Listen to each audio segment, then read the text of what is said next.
Hasta las 19. Cuatro Senderos. Con Adrián Fernández.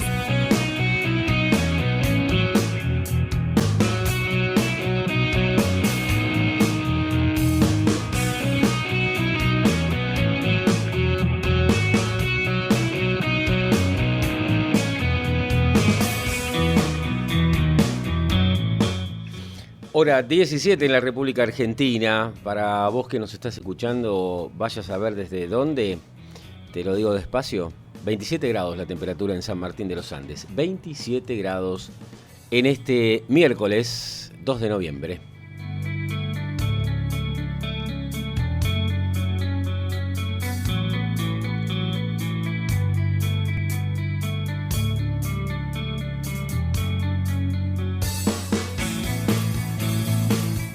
Este es nuestro programa número 7 de Cuatro Senderos y este es nuestro sitio de encuentro, este homenaje a la radio que hacemos cada semana con los cuatro senderos de la radio, precisamente las voces, los efectos de sonido, la música y los silencios.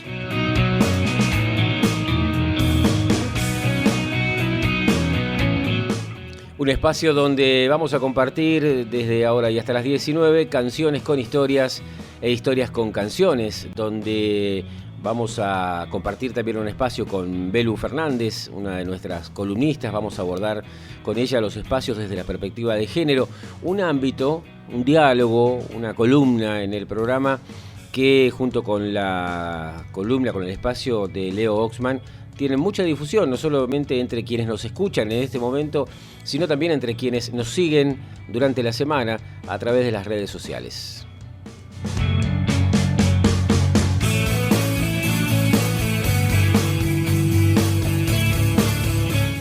El asunto es que aquí y ahora, en este 2 de noviembre de 2022, en San Martín de los Andes, con 27 grados de temperatura, y minutos después de las 17 comenzamos un programa de radio. Me acompaña Pablo Morales. Hola Pablo, buenas tardes. Mi nombre es Adrián Fernández. Bienvenidas y bienvenidos. Tarde de sol en la cordillera. Llevamos la radio a todas partes. Y en FM del Lago caminamos los cuatro senderos.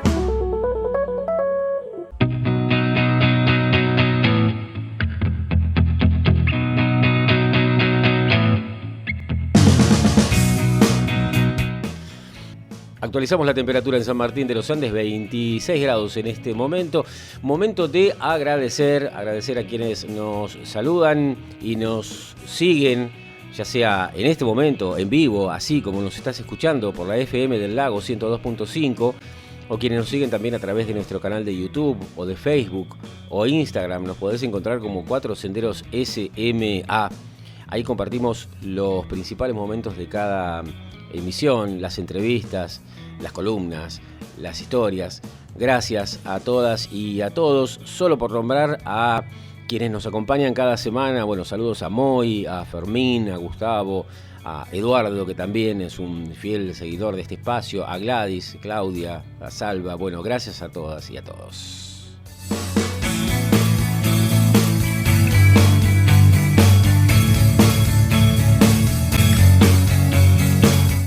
También agradecer a Patagonia Soundtracks. Las cortinas musicales y la artística de Cuatro Senderos son de Patagonia Soundtracks, un emprendimiento desarrollado por dos músicos de San Martín de los Andes, Miguel Laigus y Cristian Páez. Podés contactarte con ellos a través de su página web www.patagoniasoundtracks.com.ar y también descargarte tracks de la más variada música para todo tipo de proyectos. Patagonia Soundtracks, la música que necesitas en un clic y libre de copyrights.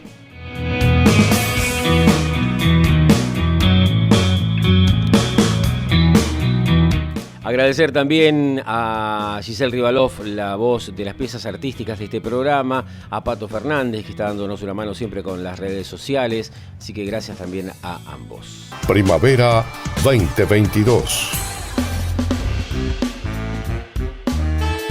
Hasta las 19, Cuatro Senderos, con Adrián Fernández. Los miércoles por FM del Lago. San Martín de los Andes.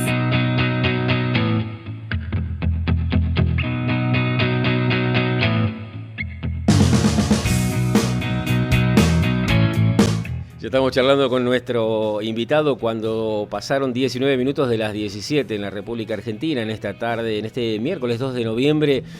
Tarde de sol, pleno, ni una nube y mucho calor. Así que le agradecemos a Rodrigo Sosa que venga una vez más a FM del Lago. Digo una vez más, es la primera vez que viene a nuestro programa, pero ya tiene su espacio acá, hablando de jazz, pero no vamos a hablar de jazz. Hola Rodrigo, ¿cómo estás? ¿Cómo andas, Adrián? ¿Todo bien? Bien, ¿vos? Todo bien. Bueno, yo decía, no vamos a hablar de jazz, obvio no es el tema central, pero bueno, de alguna manera también sí quería mencionar que tenés acá este espacio en Lágrimas de Jazz. Sí, ¿no? sí. Hace 6 años. Sí, hace 6 años, los jueves Qué bueno. a las 8 de la noche. Qué bueno, qué bueno. Y eso surge, digamos, hacer un programa de radio es un, como se dice habitualmente, un escape, un cable a tierra, o cómo Sí, lo obvio, vivís? obvio, sí, claro que es un cable a tierra y bueno, además con una música que a mí me encanta, así que Claro.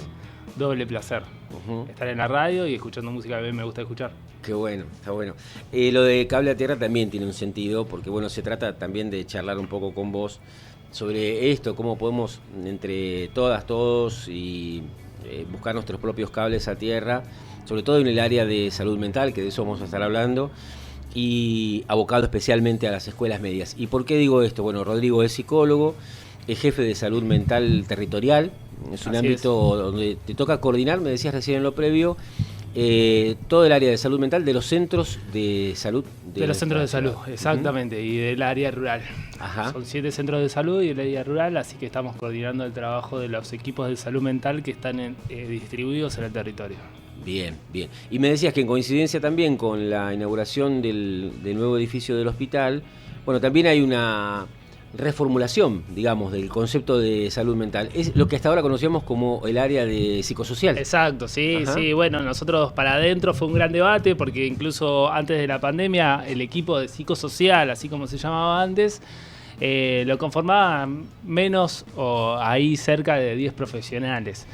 Y después de la pandemia, con el estallido de la pandemia en términos biológicos, pandémicos, también viene la otra parte que es lo que estamos levantando ahora, que es todo lo que genera en la salud mental de las personas, y esto en alguna forma lo vio la gente y los que toman decisiones, y se empezaron a ingresar, hubo ingresos a los equipos de salud mental de todos los hospitales, y acá pasamos de 10 o menos a 25 profesionales. Pasamos de una lógica centralizada en el hospital por la cantidad que eran a estar en todos los centros de salud. Y pasamos de este nuevo organigrama hospitalario con un nuevo hospital y demás a lo que es una jefatura de salud mental, que está ahí una colega, Julita Di Masi, y después está la jefatura por debajo, que es de salud mental territorial, que es la coordinación de todos los centros de salud, así como también está la jefatura del centro de día, que está con el centro de día propiamente. Ajá, bien. ¿Y el concepto de salud mental tiene que ver con el abordaje desde la multidisciplina? ¿Puede ser? Sí, es de la interdisciplina y pensar desde un paradigma cada vez más complejo que requiere intervenciones más complejas.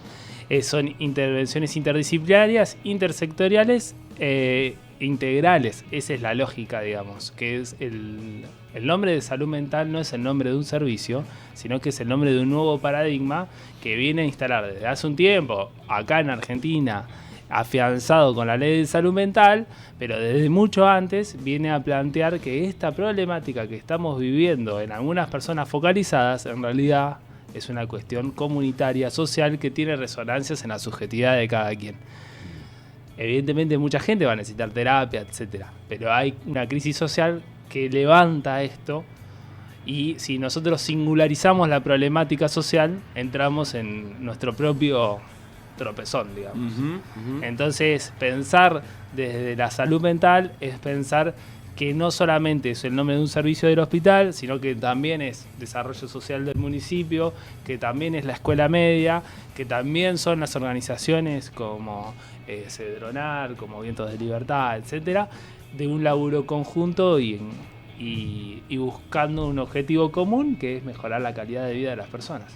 ¿Y ahí todavía se vive, Rodrigo, alguna suerte de estigmatización cuando uno habla de salud mental? Sí, todavía no. Hoy. Mañana y esperemos que no pase pasado, pero sí Sí, cuando la etiqueta, desde lo que se llámese desde adentro de un hospital o por fuera, la etiqueta de que alguien tiene algún tipo de padecimiento mental o incluso estas etiquetas como esquizofrenia, psicosis, etcétera, sí, es un lastre que todavía como sociedad nos merecemos replantear, incluso los consumos problemáticos, ¿no? Que cada vez se instalan con más fuerza. Cuando hablo de consumo problemático, hablo de alguien tomando todos los días sin poder ni controlarlo, y eso que ejerce un control sobre la misma persona y que rompe todo vínculo además.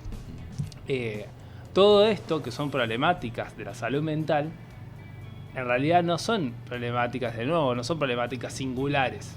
No es que es la persona, es una manifestación de la sociedad en la que estamos viviendo, donde estas cosas aparecen no por arte de magia, ni porque a las personas les guste tomar alcohol, más allá de que le puede gustar, sino porque no hay formas de convivir con el malestar que estamos teniendo constantemente. Bien, me voy agarrando de varias cosas que estás diciendo, pero estos primeros minutos de la charla sirven en verdad, Rodrigo, para hacer lo que llamamos el contexto del tema de fondo de por qué te invitamos a la radio. Desde el área de salud mental están haciendo un trabajo en todas las escuelas medias de la ciudad, ¿verdad? Exacto.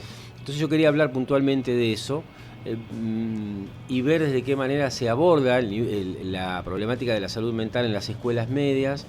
Bueno, y después empezar a desandar un poco el camino de las cosas que surjan. Bien, dale. Nosotros tenemos antecedentes y tenemos un diagnóstico. Tenemos antecedentes de trabajo en las escuelas medias, que son muchas.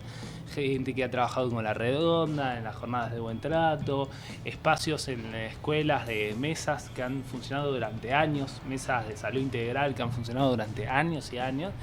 E incluso desde el Centro de Salud del Arenal, en el CEPEN 57 de turno tarde, se hizo como un espacio focal para una intervención a la escuela, que es lo que nosotros tomamos para llevarlo a todas las escuelas y a los 10 turnos de las 5 escuelas medias de San Martín de los Andes, sin contar los vespertinos y sin contar la escuela integral. O sea, eso nos queda por fuera de esta repartija. Esos antecedentes nos sirven para tener estos vínculos, estos espacios, estas redes intersectoriales, interdisciplinarias e intersectoriales. Y el diagnóstico que tenemos, nosotros veníamos laburando fuerte para en un 2023 ingresar a las escuelas. ¿Qué significaba ingresar a las escuelas? Significaba que salud, en concepto de salud mental, ingresar a las escuelas, pero no solamente del servicio de salud mental, sino que el agente sanitario, la médica, médico, la enfermera, enfermero, lo que sea, de un centro de salud, esté caminando a las escuelas. Nosotros comprendíamos que el territorio donde las adolescencias hoy se mueven son las escuelas. Ahí es donde está la población cautiva, donde están ellos caminando ahí constantemente. Post pandemia, los métodos de convocatoria fracasaron por lo general. Hacemos una convocatoria para adolescentes para repensar qué les anda pensando y no van, no vienen. Abrimos turnos a libre demanda y no se acercan. Entonces entendemos que si no vienen, tenemos que ir. Claro. Entonces ahí es donde se reformula la cosa y durante 6 meses de este año estuvimos trabajando fuerte con cómo íbamos a entrar. Ahora bien, pasaron cosas en el medio. Llámese que hubo 2 suicidios en la localidad, llámese que hubo una cantidad gigante de internaciones involuntarias de adolescentes por ideaciones suicidas y que dijimos, bueno, estamos tocando fondo, necesitamos ingresar antes de 2023 y eso es lo que están haciendo los equipos hoy, tanto de salud mental, del servicio de salud mental y del equipo de salud mental territorial, como así también todos los centros de salud que están haciendo, doblegando esfuerzos para acercarse a espacios de las escuelas. ¿Qué significa acercarse a espacios de las escuelas? Significa que nosotros planteamos 3 dispositivos como un paquete para ahora, para estas 6 semanas, porque empezamos en la 3ª semana de octubre y terminamos en la última de noviembre, cuando cierra la escuela y empiezan los recuperatorios y todo claro. eso. Nosotros pensamos 3 dispositivos. El primer dispositivo es un dispositivo es la mesa, en donde hay folletería, donde de salud integral, donde pueden acercar y preguntar cualquier adolescente en los recreos. Está también el dispositivo de intervención áulica, que es uno de los más fuertes que tenemos, que es el de entrar en las aulas con el docente y hablar sobre lo que hoy consideramos mitos y verdades sobre el suicidio, porque lamentablemente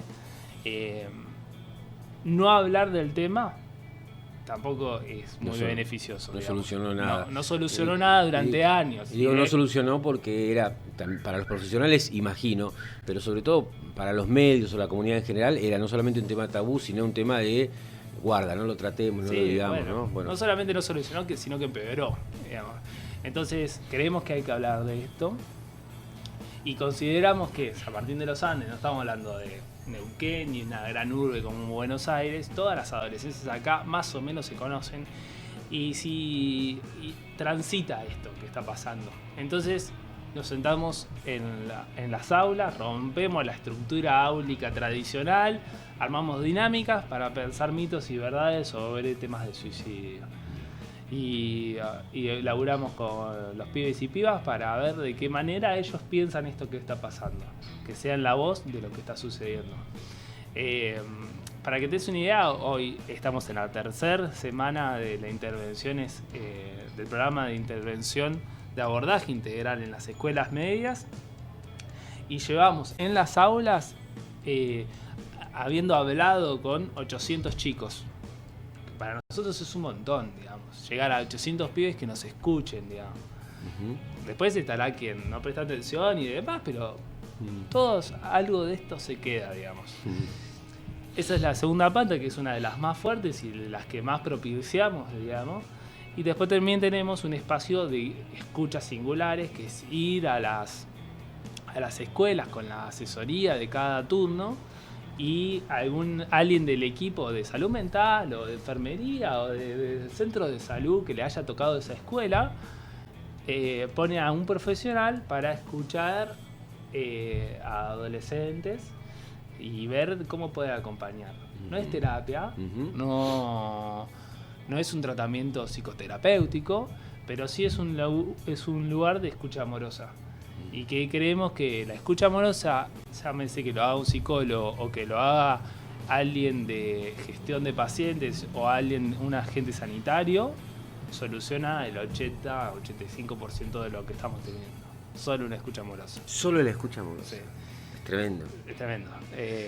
Entonces, dar opciones, que es la otra pata, también soluciona bastante. Dar la opción de decir, che, podés venir, acercarte, hablar, cambia la aguja de la cosa. Creemos eso. Nosotros con el diagnóstico previo que te comentaba de la situación de las adolescencias acá en San Martín, hacemos esta intervención que no es una intervención tanto hacia las adolescencias, sino que también es hacia las escuelas. De cómo estamos trabajando con los pibes y pibas. Porque así como están las intervenciones áulicas, también hay intervenciones en jornadas docentes. Y es empezar a decir, no nos podemos mirar a un costado cuando pasan este tipo de cosas. Cuando hay un estudiante que le dice a un docente que le está pasando algo o que tiene miedo de hacerse daño, no podemos hacer como si no lo hubiésemos escuchado. Entonces, y tampoco vale decir, bueno, mañana arranca terapia. ¿Por qué no? Porque es en ese vínculo donde se construyó la posibilidad para el pibe y piba de decir lo que le estaba pasando. Ahora me pasa a mí todo el tiempo. Bueno, viene y, che, ¿qué hablaste? No, en realidad no, todo bien. Es en el vínculo. Y el vínculo ¿dónde está? En la escuela. Claro. Y está con las personas que ve todos los días, con los amigos, amigas, con los docentes y demás. Nosotros nos queremos meter en ese vínculo. Queremos estar en la escuela caminando. Pero bueno, es de a poco. De alguna manera estás dándole sustento a la principal pregunta que yo me hacía primero cuando nos enteramos en lo cotidiano, lamentablemente, de los casos de suicidios, pero también cuando me enteré de este otro dato que vos estás dando, y es que en el hospital creció exponencialmente la cantidad de chicos, chicas en las guardias o en internación por este tipo de problemáticas. Entonces, el abordaje en la escuela es central, vos lo estás marcando. Sí. ¿Qué pasa con el resto de los actores sociales? ¿Qué pasa con las instituciones? ¿Qué pasa con las familias? Porque una de las preguntas que yo me hacía era, bueno, algo hay que salir a hacer, ¿no? Asumir responsabilidades. No responsabilidad en términos de culpa por lo que ya pasó, sino de hacernos cargo a partir de ahora, digamos, si es que no nos hicimos cargo, de por dónde entrar el asunto. ¿Qué pueden aportar otros actores sociales al tema de la salud mental de las adolescencias? Sí, bueno, mira, es como, tiene varias aristas la pregunta. En realidad está en que por la guardia de estos números que te decía recién, nuestras intervenciones son casi quirúrgicas en la guardia. Es que por ley tenemos pautado sí un tratamiento ambulatorio o queda internada la persona. Que quede internada no es lo más lindo para nadie, digamos. Entonces hicimos todo este programa para salir de la especie de bombero y atajador de penales en el que estamos constante y ver si nos podemos anticipar en algo. Por ahora está funcionando, de hecho. Eso por un lado. Por el otro, después está que no solamente es salud y educación, las instituciones que están trabajando con adolescencia, sino hay que millares, digamos. No sé si millares, pero hay muchas, digamos, instituciones. Y tenemos la obligación de repensar cómo construir algo que sea eficaz y eficiente para los pibes y pibas, ¿no? Que sea esto que alguien hace algo y se arma por allá y algo se arma acá, etcétera. Entonces necesitamos construir algo en conjunto. Nosotros hicimos punta de lanza con la intervención en la escuela, pero porque lo necesitábamos poner en agenda. También lo otro que está arriba de la mesa es que el laburo es en territorio. O sea, no es en el centro de San Martín de los Andes, justamente donde pasan las cosas. Así que es en las periferias, y el concepto de periferia es horrible, ¿viste? Es en los territorios, donde están las personas. Y estos pibes están acá. Pero no estamos hablando de todas las adolescencias están escolarizadas. También tenemos gente que no está escolarizada, digamos. Claro. De hecho, fue el núcleo problemático de las personas que se suicidaron. Para eso también hemos presentado un proyecto de operadores territoriales, de la contratación por parte del Estado. Salud lamentablemente no entra dentro de su nomenclatura la contratación de operadores territoriales, pero sí que estén caminando las calles por fuera del horario de la actividad laboral de 8 a 4 de la tarde. Eso está presentado, se está pidiendo financiamiento. Estamos pidiendo 10 operadores territoriales para que sean pares, que sean pibes y pibas, que los conozcan, ¿viste? Para estar ahí, ver qué les pasa, ¿viste? Porque sigo con las aristas de lo que me preguntas. Para nosotros muchas veces son inaccesibles las grandes problemáticas que encontramos en las adolescencias. Inaccesibles no porque nosotros no querramos, hemos hecho de todo. Pero lo que pasa es que los pibes te cierran la puerta a veces, otros no, estoy hablando de un núcleo más chico. Otros no, otros son más abiertos y demás. Los que traspasan este límite de la posibilidad en términos de institución de darles algo y que lo reciban y lo traspasan en el sentido de que les querés dar algo y no lo aceptan y están por fuera de las instituciones escolares, están laburando con 15 años de forma precarizada en los talleres, se exponen a un montón de situaciones de riesgo, en muchos casos hay consumos problemáticos implicados, etcétera, etcétera, etcétera. También nos encontramos con familias que han claudicado hace un montón. Y cuando digo claudicado es que han caído, digamos, que no saben cómo sostener a estas personas. Entonces sí, yo entiendo, hay cierta responsabilidad, hay responsabilidad de la familia, pero cuando a la familia le tiramos con eso, te devuelven con que ya no pueden y hace tiempo que no saben cómo. Entonces insisto con que nuestra mirada de la salud comunitaria es implicar a la comunidad en esto. ¿Y cómo es implicar a la comunidad en esto? Es que esto esté en agenda, que lo estemos hablando en la radio hoy, mañana y pasado, no cuando se muera un pibe. Entonces esa es la insistencia constante de que esto se presente como una problemática de política comunitaria para nosotros desde un hospital, o para alguien desde la comunidad, o para alguien desde una organización. Desde el grupo de Murga estoy hablando, ¿sí? Estamos hablando de todo. Sí. Insisto, con terapia no se soluciona todo. Gran parte es escuchar a las personas, a ver qué les pasa, brindar espacios de escucha amorosa. Eso es lo que estamos necesitando. Para el otro 10, 15% de gente que necesita núcleo duro, estamos y estaremos, digamos. De hecho, si yo te digo, nosotros en los centros de salud damos 120 turnos por mes de gente nueva. O sea, gente nueva va al sistema, que tiene 3 prestaciones de odontología, ingresa a salud mental 120 personas por mes. O sea, estamos recibiendo mucha demanda también de otras cosas. Pero la adolescencia es nuestro sujeto de intervención política clara hoy, que necesitamos decir, basta con esto, apuntemos a que los esfuerzos sean acumulados ahí. Y por eso, como bien explicaste, los obligó a ustedes los llevó a adelantar el cronograma que tenían previsto para 2023. Sí, es una de las cuestiones. No sé.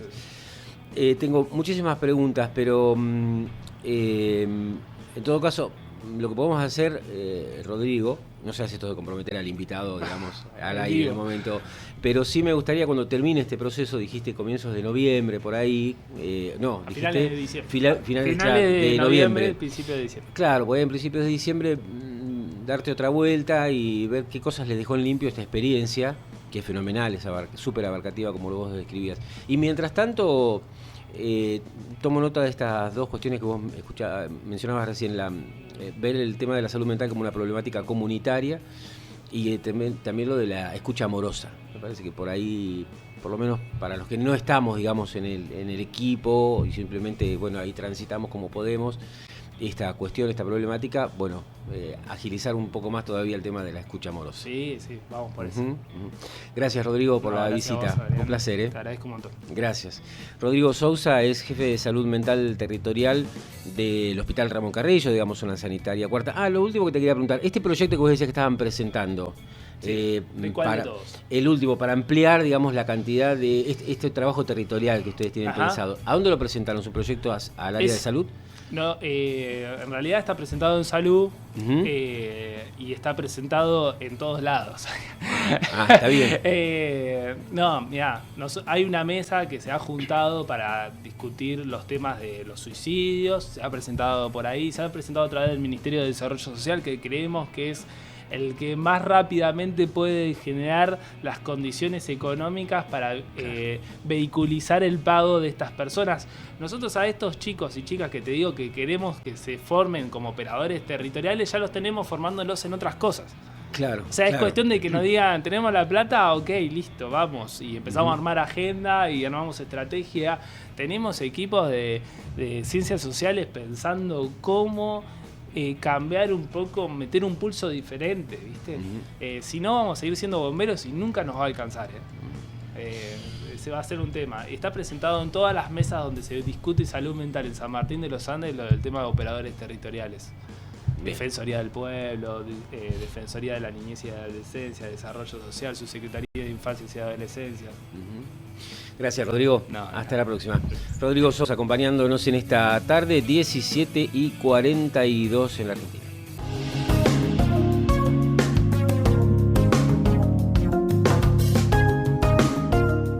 En Cuatro Senderos bajamos un cambio.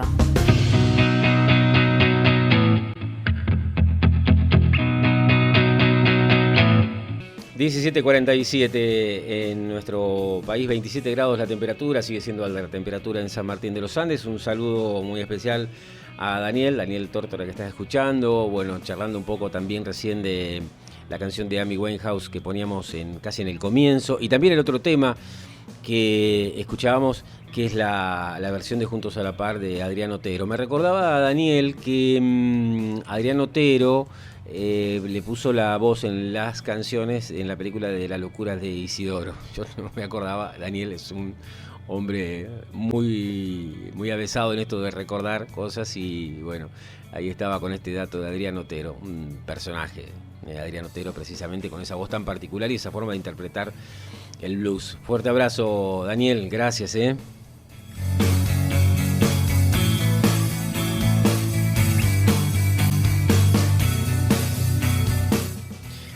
A propósito de lo que charlábamos recién con Rodrigo de Sousa del área de salud mental del Hospital Ramón Carrillo, y a propósito de uno de los temas de esta semana en nuestra comunidad, como fue la falta de vacantes en las escuelas, de las chicas y de los chicos a los que les dijeron que habría vacantes en las escuelas técnicas y después no las hubo, a quienes nunca les avisaron que tendrían una vacante y después la perdieron. A propósito de que haya más alumnos que escuelas, o más alumnos, más aspirantes que aulas, a propósito de que llevan en la frente el estigma de que a los pibes y a las pibas no les gusta estudiar, o que buscan zafar, o que son vagos o vagas. Y esto no es solo el problema de padres y madres y del Consejo Provincial de Educación, que están reclamando, padres, madres, adultos, que reclaman al Consejo Provincial o a las autoridades competentes que haya un espacio, que haya una vacante para sus chicas o chicos. Esto va más allá, claramente va más allá. Entiendo que hay un maltrato institucional, como cuando la policía los trata mal, como cuando en alguna oficina pública los tratan mal, como cuando los adultos los estigmatizan, como cuando les decimos que son el futuro, pero no somos capaces de darles un presente. Este destrato a los chicos y a las chicas reparte responsabilidades, no en términos de culpa, como lo hablábamos recién con Rodrigo, sino en términos de qué es lo que debemos hacer, cuál es la responsabilidad que debemos asumir. Y él nos hablaba de la cuestión de salud mental como un problema, una problemática comunitaria. Está anclado eso en el manoseo institucional, pero también en la ausencia de abrazos, esto que decía Rodrigo recién, la escucha amorosa. Está anclado también en no saber escuchar, en la falta de empatía. ¿Se acuerdan que hace un par de programas hablábamos de la empatía, de la necesidad de trabajar la empatía, de ejercitar la empatía? También es parte de esta cuestión cuando les transmitimos el desencanto que sentimos los adultos porque no nos animamos a hacerle frente a lo que nos oprime. Entonces, bueno, canalizamos la frustración en ellas y en ellos. Les pedimos que sueñen, pero no los dejamos soñar. Porque si sueñan no estudian, decimos, ¿no? Y si sueñan no laburan, o se cuelgan, o están en otra. ¿Acaso los adultos podemos soñar mientras somos parte de ese engranaje que cada vez nos lleva más tiempo para estar con ellas, con ellos y escucharlos? El vos no sabés porque no lo viste, o el sos pibe, ya vas a crecer, o el ya se te va a pasar, o el vos no habías nacido en esa época así que no podés hablar. Son frases, son palabras que aplastan, que desencantan, que frustran. Y como dice la canción, todos mis sueños pasan por delante de mis ojos y son polvo en el viento. Son solo una gota de agua en un mar inmenso y en todo lo que hacemos se desmorona, se escapa y todo tu dinero no va a comprar otro minuto.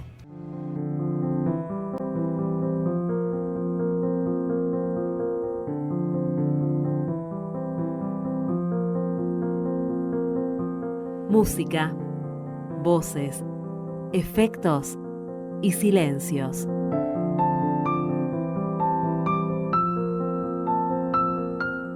Cuatro Senderos, con Adrián Fernández.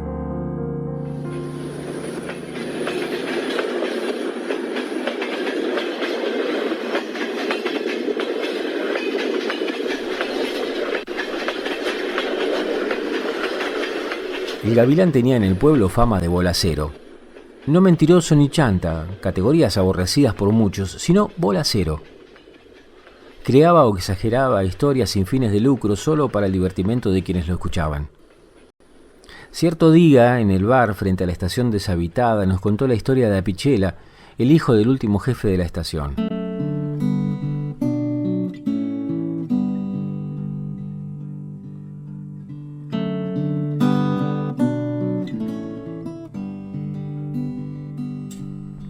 Descubrió ya de adulto, contó el gavilán, que el paso de los trenes lo excitaba, que los ruidos de motores y vagones, los olores del gasoil y la vibración de la tierra lo ponían en estado de voracidad sexual.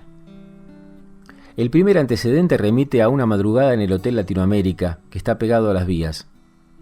Fue cerca de las 2 cuando el tren frutero del Valle pasó a toda velocidad y le produjo un sacudón eléctrico en su cuerpo.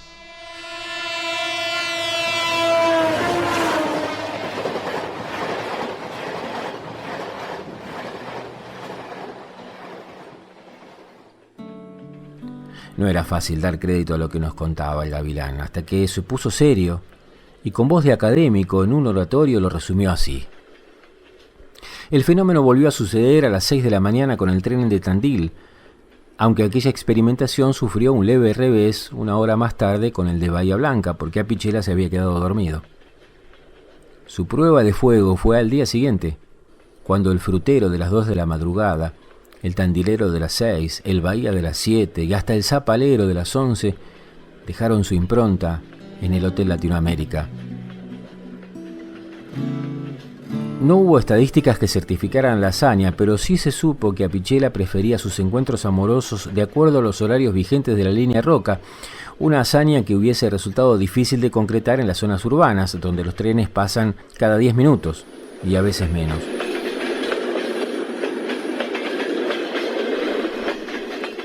En el hotel era una cosa y en su casa otra. A 12 cuadras de la estación, la carga erótica de Apicella mermaba.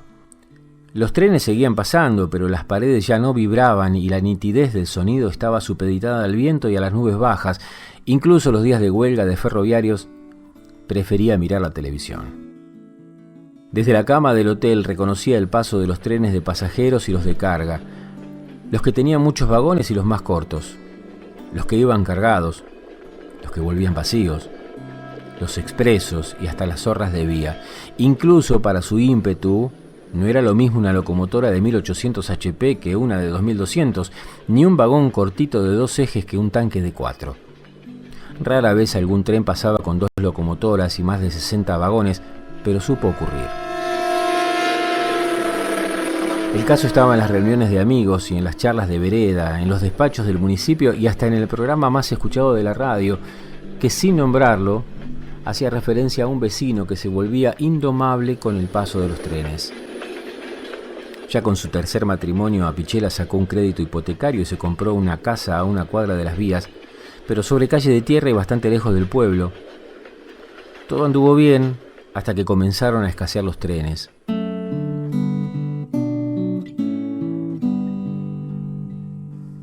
El Gavilán contó que dejó de verlo a comienzos de los años 90, cuando el ritmo ferroviario mermó. Dicen que ya entrado en años, huyó con su nueva novia en el último tren de pasajeros que pasó por el pueblo. Compró una chacrita cerca de una estación abandonada, pero muy cerca de la vía por la que solo pasa un tren de carga muy de vez en cuando, a veces cargado, a veces vacío.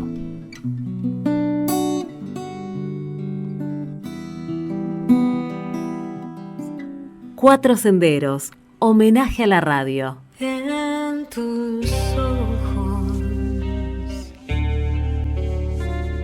me habla el silencio y en tu silencio siento mi voz, y es que lo sabes, cuánto es que intento que este pasaje sea por siempre mi inspiración. Este dolor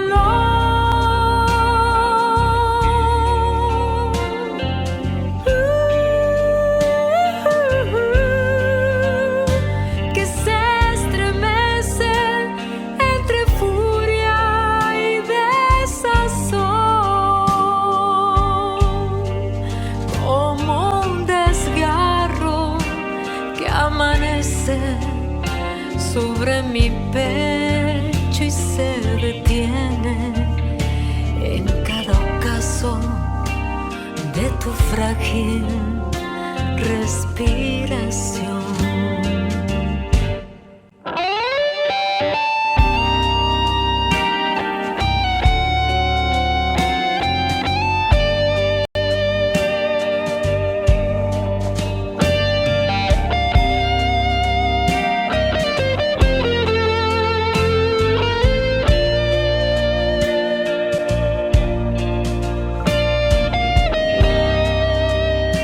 Estamos escuchando es Blues del Adiós, interpretado por Silvia Gers, una artista, cantante, bluesera de la ciudad de Buenos Aires.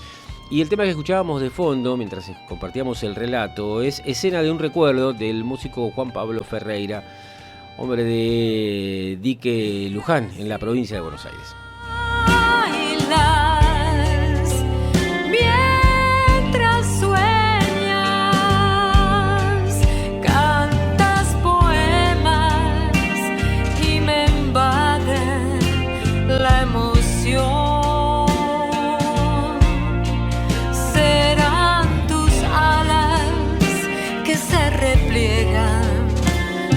cuando el adiós se nos acerca para envolvernos en esta inquieta desilusión. En tus ojos siento tu voz, en tus manos está mi amor.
Despierta todos tus sentidos.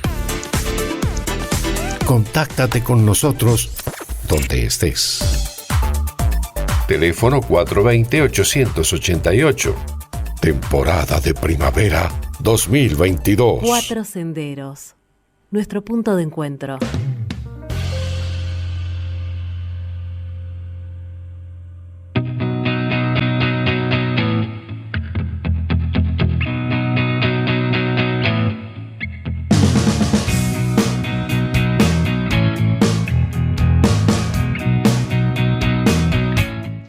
Seis de la tarde y 15 minutos, la temperatura en San Martín 27 grados, así clavado el termómetro como arrancábamos hoy a las 17. Estamos hasta las 19, te recuerdo, en el 102.5 en FM del Lago. También nos podés encontrar y seguir a través de nuestras redes sociales y nuestro canal de YouTube. Nos encontrás como Cuatro Senderos SMA. Hablando de redes sociales, decíamos hoy que afortunadamente nuestras y nuestros columnistas, tanto Leo Oxman como Belu, a quien vamos a presentar ahora, tienen mucha repercusión en las redes durante la semana. Hay gente que nos escucha ahora, en vivo, digamos, y hay otras amigas y amigos que también nos escuchan y nos sintonizan durante la semana a través de YouTube. Así que, bueno, el agradecimiento. Hola, Belu, ¿cómo estás? Bueno, hola, buenas tardes. Hola a toda la audiencia. Qué bueno. Sí, muy bien. Bueno. Bien. Mucha gente me dice que comparte el link de YouTube porque, bueno, a veces lo escuchan fuera del vivo. Claro. Así que está buenísimo. Y porque son temas además que, bueno, en el caso de Belu hablamos siempre en este ciclo que se llama Nada es Natural, temas con perspectiva de género. Son temas que nos trascienden y que van más allá de la coyuntura, del hoy, sino que son temas, bueno, que hay que ir trabajando de a poco, ¿no? ¿Por dónde nos vas a llevar hoy? Contanos. Bueno, hoy un tema bastante interesante para mí, siempre como que hay un montón de cosas para decir y a la vez, justamente, vamos a hablar de otras tantas que hay que dejar de decir y dejar de opinar. Vamos a hablar de los cuerpos de las mujeres, de la exposición de los cuerpos de las mujeres en la televisión, en los medios en general, y además, aparejado con eso, del gordo-odio o la gordofobia, que son dos conceptos, no sé si relativamente nuevos, pero quizás sí nombrados de esa manera, pero que tienen que ver con esta cuestión del sistema y de la sociedad de evitar todo el tiempo los cuerpos gordos y de hacernos creer a las mujeres, obviamente, que cuerpos deseables y otros no, y otros que merecen ser queridos y otros no. Bueno, es un tema que hay mucho para debatir, pero la idea es presentarlo con un audio, que en realidad es un video, pero la magia de la radio se va a transformar en audio, que contextualiza un poco esto que estoy diciendo, que en realidad no es nuevo, claramente, ya lo sabemos, pero el tema es que sigue pasando. Esto que vamos a escuchar es un fragmento de un programa de televisión, de un horario completamente central, de un medio hegemónico, y bueno, hay un grupo de personas, contextualizo por si alguien no sabe de qué se trata. Hay un grupo de personas que funcionan de panelistas que critican, en este caso, el cuerpo de una chica, y hay un conductor. Bueno, todos estos roles, vamos a ver qué pasa y qué debatimos. Dale, princesita, Dale. que estamos viendo todo la evolución a lo Un largo buen lejos. de este certamen. ¿Un buen lejos? Un buen lejos. Cuando se acerca, no me gusta. Pero lejos, ese gran angular que le hace, me gusta. Siento que estoy viendo... Sí, pero antes no estaba linda ni de cerca ni de lejos. Ahora por lo menos está linda de lejos. O sea, bueno.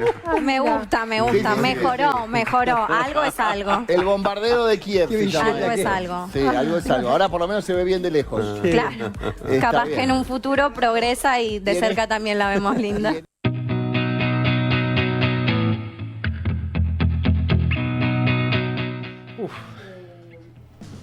Todo mal está en este.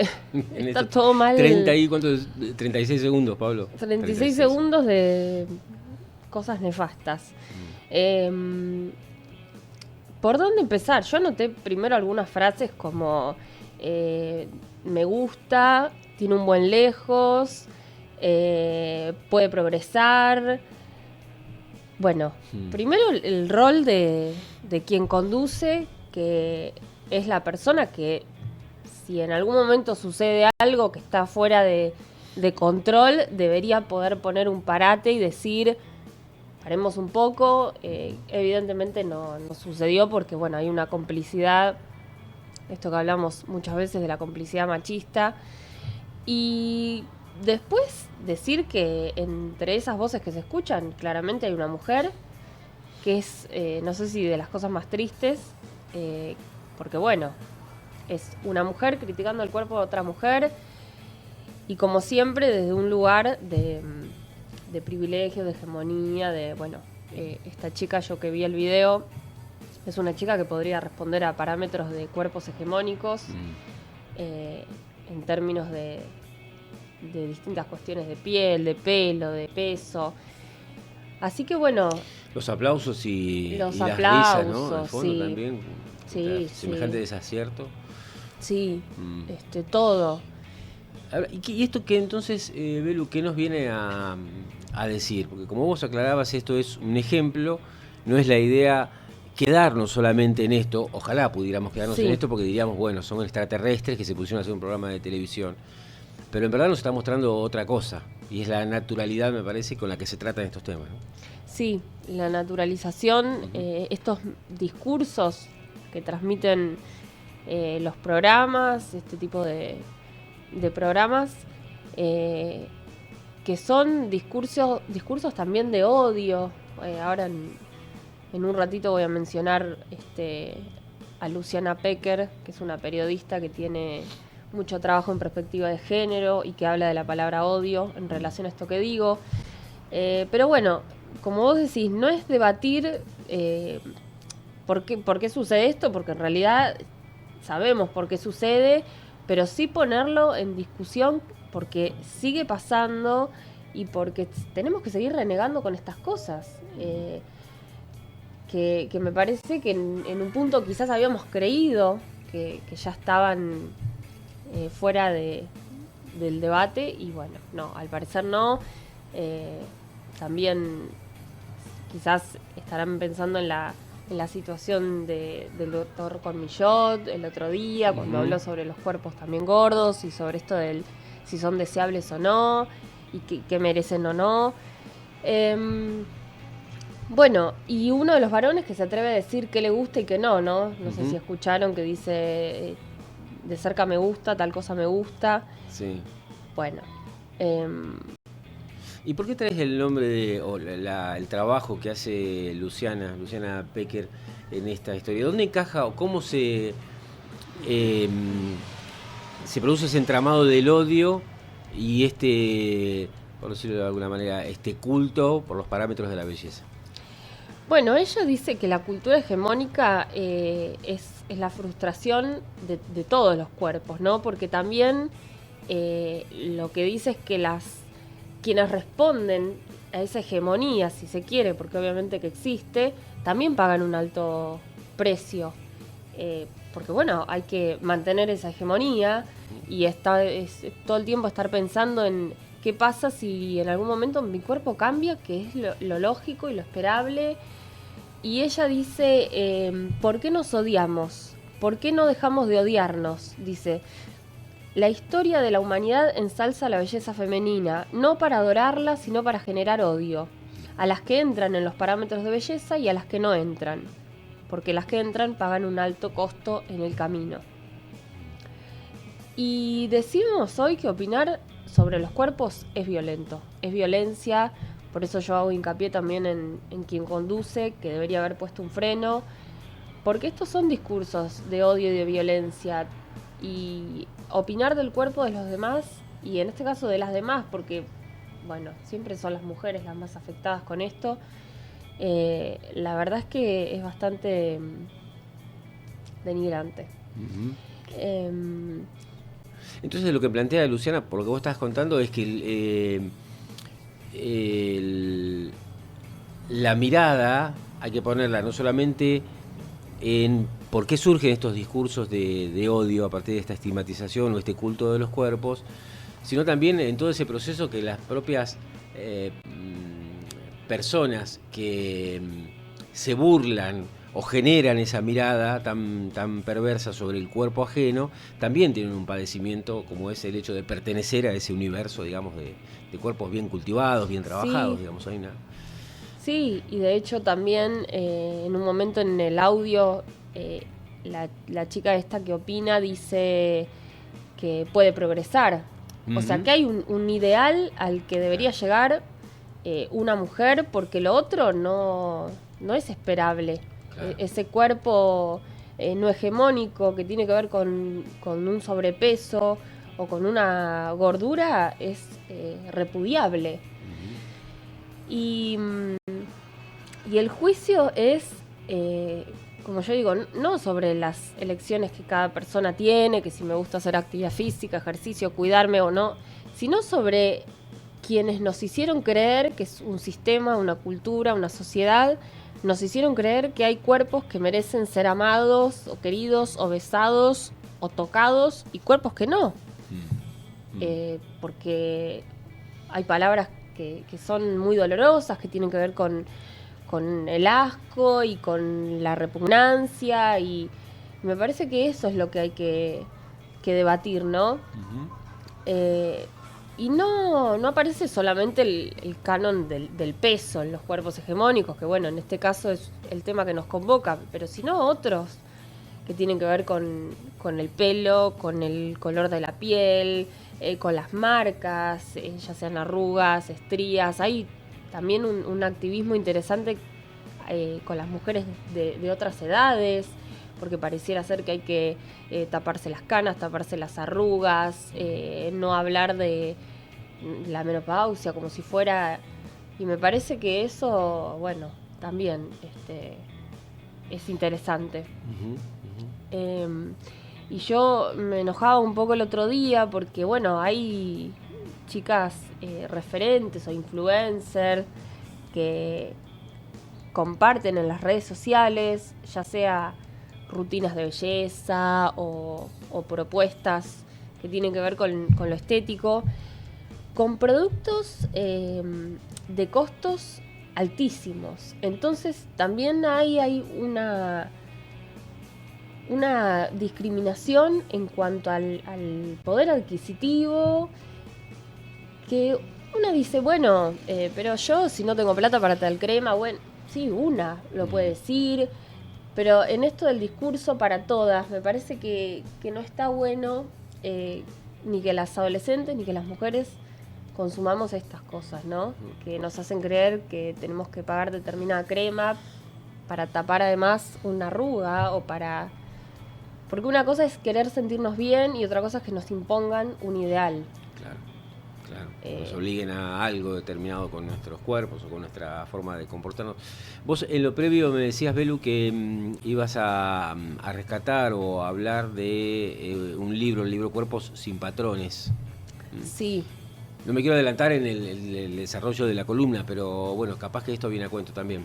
Sí, una última cosa que quería decir antes de ir al libro es que, como digo siempre, hay que correrse de las individualidades, de decir, bueno, yo, por más que la publicidad me lo venda, ya sé que no lo tengo que ir a comprar, o ya sé que no lo puedo ir a comprar, porque en esta diversidad, obviamente, de crianzas y de mensajes con los que crecemos las mujeres y de configurar nuestra subjetividad, no todas tenemos las mismas herramientas, ni de contención, ni de crianza, ni de familia. Entonces, por eso digo que el discurso tiene que ser para todas igual, no para que quienes tienen herramientas para posicionarse puedan hacerlo y quienes no, bueno, que queden en el camino. Me parece esto interesante. Y respecto del libro, sí, hay un libro que conocí por el profesorado muy interesante que se llama Cuerpos sin Patrones, Resistencias desde las geografías desmesuradas de la carne. Los compiladores son Laura Contreras y Nicolás Cuello. Y volviendo un poco a la gordura, que la nombramos pero no ahondamos demasiado, rescaté un fragmento, recuperé una partecita que dice: la gordura es un discurso negado, es invisible en la consigna, lo personal es político. A pesar de que la visibilidad nos ponga en la pasarela de un mundo normalizador, en que las imágenes sobre la gordura castigan a los cuerpos desobedientes en kilos y con curvas desubicadamente provocativas. La gordura para esta cultura del hambre es un símbolo de abandono, de falta de conducta, de poca acción, de enfermedad, de fracaso, de trauma, de cero sexo y de falta de deseo. Es la antítesis del éxito. Y en esto me detengo un minuto porque me parece interesante también hablar de las representaciones sociales y culturales en torno a las personas gordas.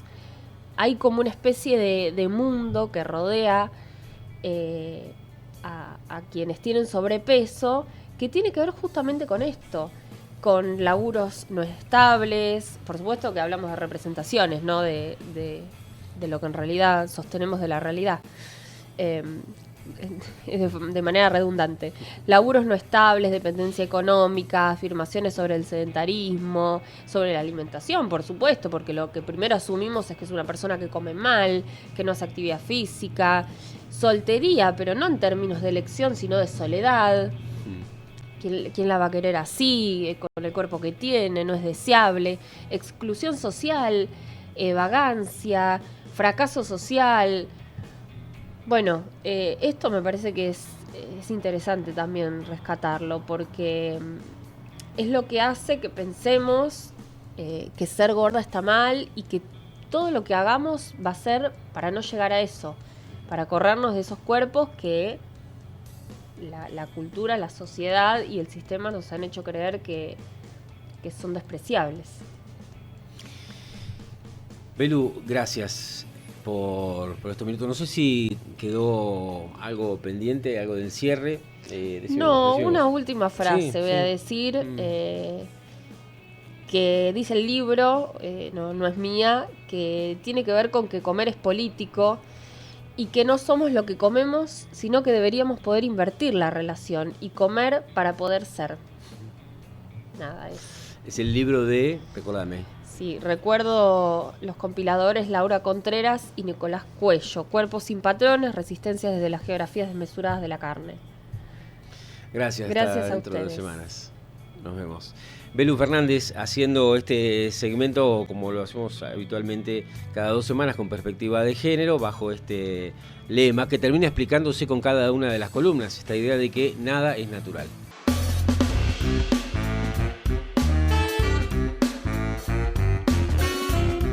En Cuatro Senderos nos vamos de viaje.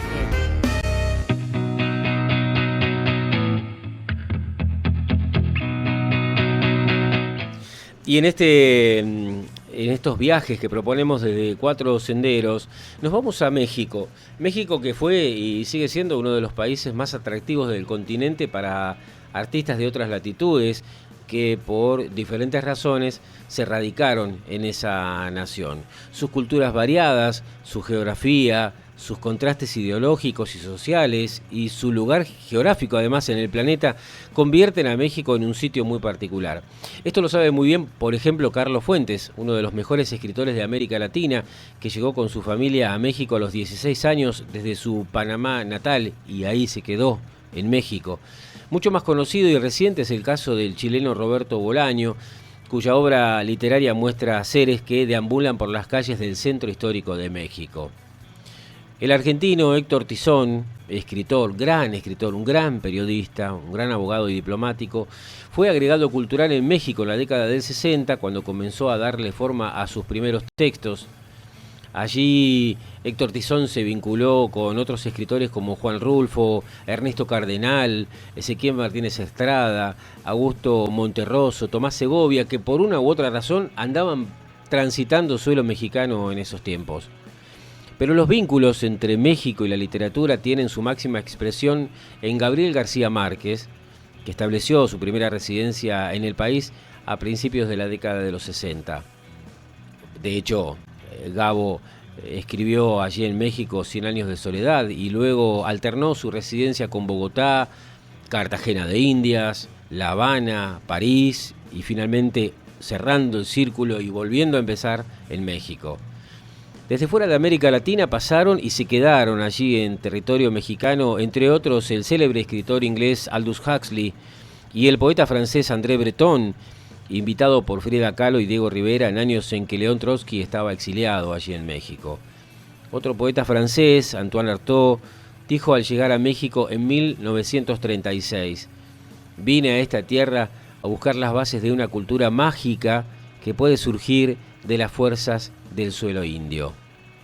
El escritor inglés David Herbert Lawrence escribió en México su libro Serpiente emplumada, basado en la idiosincrasia mexicana y su admiración a la civilización azteca. El misterioso Bruno Traven, seudónimo del polaco nacionalizado estadounidense Otto Feige, escribió en México libros que luego fueron llevados al cine, como La Sierra Madre y Macario. También vivieron y escribieron en México el inglés Malcolm Lowry y el estadounidense William Brooks.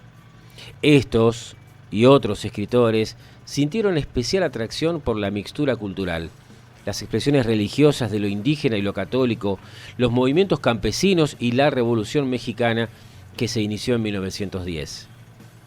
El estadounidense John Kenneth Turner es considerado uno de los periodistas clave para comprender y difundir en el exterior la Revolución Mexicana. La activista y escritora estadounidense Catherine Ann Porter conoció México, a que consideraba su segunda patria, en 1910, en pleno estallido de la Revolución. Lo cierto es que muchos y muchas de los escritores que se interesaron por la lucha de clases en México seguramente leyeron Los de Abajo, la novela más popular del escritor mexicano Mariano Anzuela. Además de escritor, Anzuela ejerció su profesión de médico en un campamento de Pancho Villa durante la Revolución Mexicana. De aquella experiencia nació Los de Abajo y a partir de allí forjó sus pergaminos como fundador de la literatura de la Revolución Mexicana. Precisamente el grupo musical mexicano Los de Abajo, nacido hace unos 30 y pico de años, lleva su nombre en honor a la novela de Azueta. La banda se define como una agrupación de música de fusión con orígenes en los ritmos latinoamericanos y especialmente mexicanos. Los de Abajo transitó escenarios en Europa, Estados Unidos, Canadá, Australia, Nueva Zelanda, Rusia, Japón, parte de Asia y por supuesto América Latina. de México, y cerrando este paseo por tierra azteca, escuchamos a Los de Abajo y este tema que se llama Tu Cintura.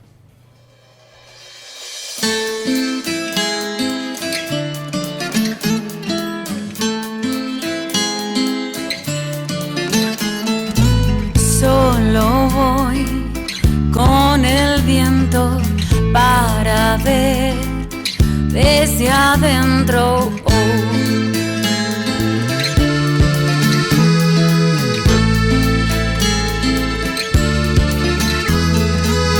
Solo voy con el viento para ver desde adentro. Tu cintura se mueve, me cura y me nutre con esa cadencia que solo tú sabes poner en el aire. De cada momento y de cada segundo del tiempo me pongo a rodar, me pongo a rodar, me pongo a rodar, me pongo a rodar.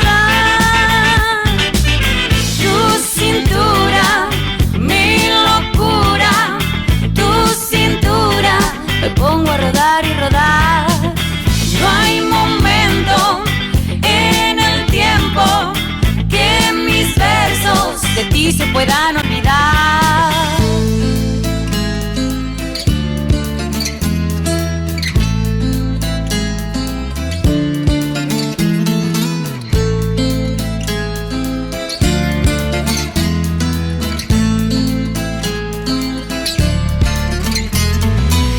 Solo voy con el viento para ver desde adentro. Tu cintura se mueve, me cura y me nutre con esa cadencia que solo tú sabes poner en el aire. De cada momento y de cada segundo del tiempo me pongo a rodar, me pongo a rodar, me pongo a rodar, me pongo a rodar.